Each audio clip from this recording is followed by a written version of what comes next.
Prema današnjim svjedočenjima tadašnjih kartografa, plan iz 1991. bio je jednostavan kada je Dubrovačka regija u pitanju. Crna Gora bi ispravila granicu kod Herceg-Novog i uzela Prevlaku i Konavle, a nova Karadžićeva država u nastajanju trebalo je da upravo u rejonu srpskog Dubrovnika značajnije izađe na more.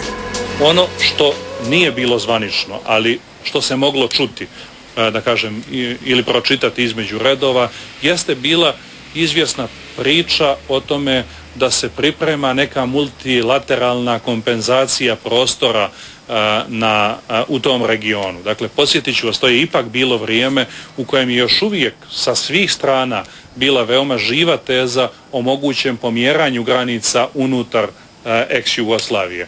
Dakle, postojala je i ta teza da bi nekom zamjenom teritorija bosanski Srbi mogli dobiti izlazak na more na prostoru Dubrovačke opštine.